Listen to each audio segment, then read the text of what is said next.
Daily focus update channel சார்பாக அனைவருக்கும் வணக்கம். இப்போ கொஞ்சம் கடந்த நாட்களாகவே தமிழகத்தில் சிக்கன் குனியா பாதிப்பு அதிகமாக வந்துட்டுருக்குன்னு சொல்லி செய்தி வெளியாகியிருக்கு. இதில் மக்கள் கண்டிப்பாக விழிப்புணர்வோடு இருக்கணும். இந்த சிக்கன் குனியாங்கிறது ஏடிஸுங்கிற ஒரு கொசு மூலியமாக பரவக்கூடியது. ஸோ உங்களை சுற்றியில் இருக்கக்கூடிய இடத்த நீங்கள் சுத்தமாக வச்சுக்கோங்க. தண்ணி தேங்கி இருந்தால் அதை கவுத்து விட்டுட்டு அந்த இடத்த சுத்தமாக பார்த்துக்குங்க. உங்களை ஏதாவது சுற்றியில் இருக்க இடம் சுத்தமாக இல்லைன்னா அங்கே ப்ளீச்சிங் பவுடர் அது இதுன்னு போட்டு உங்களை நீங்கள் காப்பாற்றிக்கிறதுக்கான சுத்தமான ஏரியாவாக நீங்கள் உங்களை வச்சுக்கோங்க. அடுத்தது அரசும் இதற்கான முன்னேற்பாடுகளை மேற்கொண்டு வருகிறது. எல்லா ஹாஸ்பிட்டலுக்கும் அறிக்கை கொடுத்துட்டாங்க. ஸோ சிக்கன் குனியா டெஸ்ட் பண்ணுறது எலிசாங்கிற ஒரு பரிசோதனை மூலயமா கண்டுபிடிப்பாங்க. அந்த பரிசோதனையை செய்வதற்கான எல்லா கருவிகளும் கண்டிப்பாக வச்சுருக்கணும் அப்படிங்கிறத அறிக்கை கொடுத்துட்டாங்க. ஸோ ஹாஸ்பிட்டலும் தயாராக இருக்காங்க.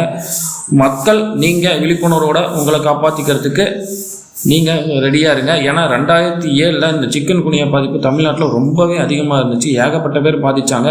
இப்போ அது படிப்படியாகவே குறைஞ்சிருச்சு. இப்போ கொஞ்சம் இன்க்ரீஸ் ஆகுது. ஸோ நம்ம விழிப்புணர்வாக இருந்துட்டாலே அதை தடுத்துடலாம். ஓகேங்களா? இந்த சிக்கன் குனியா பாதிப்பு இருந்ததுன்னா உங்களுக்கு தலைவலி, மூட்டு வலி, தசை வலி இதெல்லாம் வரத்துக்கு வாய்ப்பு இருக்குது. அந்த மாதிரி ரொம்ப நாள் இருந்துச்சுன்னா உடனே நீங்கள் போய்ட்டு எலிசாங்கிற அந்த டெஸ்ட்டை போய்ட்டு நீங்கள் ஹாஸ்பிட்டலில் போய்ட்டு பண்ணி நீங்கள் உடனே அதுக்கான பரிசோதனை பண்ணிக்கோங்க. வேறு ஒன்றும் இல்லை. நீங்கள் உங்களை காப்பாற்றிக்கிறதுக்கு உங்கள் சுற்றுப்புற இடத்த சுத்தமாக வச்சுக்கோங்க. நன்றி.